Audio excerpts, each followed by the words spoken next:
229 голосів «за». Верховна Рада врегулювала перехід релігійних громад з однієї церкви до іншої. Депутати назвали це питанням національної безпеки держави. Мета – уникнути конфліктів при переході вірян до Православної церкви України з-під Московського патріархату. Не обійшлося без скандалу. Докладніше наша Олена Стецюк. Впорядкувати питання переходу громад з однієї церкви до іншої депутати планували ще у грудні минулого року, коли зобов'язали УПЦ Московського патріархату перейменувати себе в Російську православну церкву. Та перенесли це питання вже на цей рік, коли Україна остаточно отримала Томос про автокефалію. Нині це питання назріло як ніколи. Понад 70 парафій Московського патріархату перейшли в єдину українську православну церкву. Із заклику підтримати законопроект і відкрив засідання спікер парламенту Андрій Парубій. Наголосив, завдання депутатів – прописати процес переходу вірян так, аби він був демократичним. Наше завдання, як депутатів, як Верховної Ради України, впорядкувати цей процес, щоб переходи відбувались виключно мирно, в цивілізований спосіб, на засадах демократичних принципів, щоб жоден суд не міг поставити під сумнів волю місцевої громади, щоб проплачені тітушки не могли зірвати вільне волевиявлення громадян.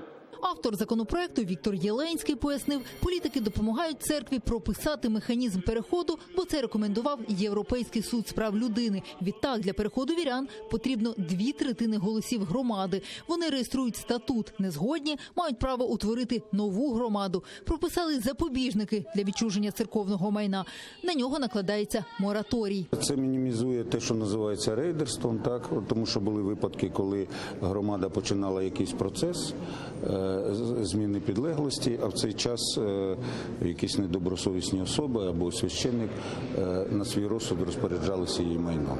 Як чорти на ладан реагують на Православну церкву України опоблоківці. Кажуть, отримали законопроект напередодні ввечері, а там аж 8 сторінок. І в ньому усе геть не так. Як треба, не кажуть. Перший законопроект був взагалі бандитський. Що хочуть вони зробити? Вони хочуть просто цим законопроектом облегчити переход парафій із канонической церкви в вновь созданную вот эту квазиструктуру под названием Православная Церковь Украины. Вот и все. Добре чи погано? Це ж добре, мабуть, ні? Почему это добре?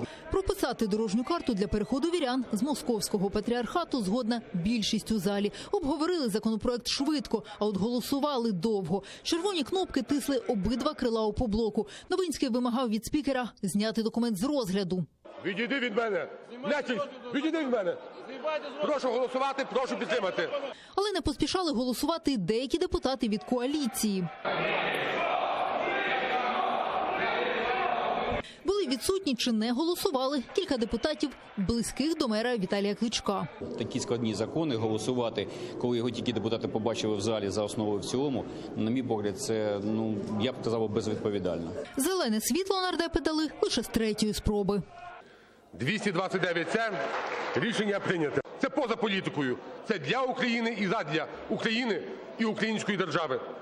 Цей законопроект чітко регламентує процедури переходу. Цей законопроект дуже чітко регламентує те, яким чином має бути захищена громада. І навіть якщо громада, наприклад, приймає рішення залишитися в лоні Російської церкви, це її право, вона захищена, це вже стосується моральних речей, але юридично ця громада захищена. Ухвалення закону про перехід церковних громад вже привітав президент Петро Порошенко та заявив, він має вберегти парафіян від кровопролиття. Поки що УПЦ Московського патріархату законопроект цілком очікувано назвали догоджанням одній релігійній спільноті. Олена Стецюк, Нікіта Проскурін, Заман, АТР.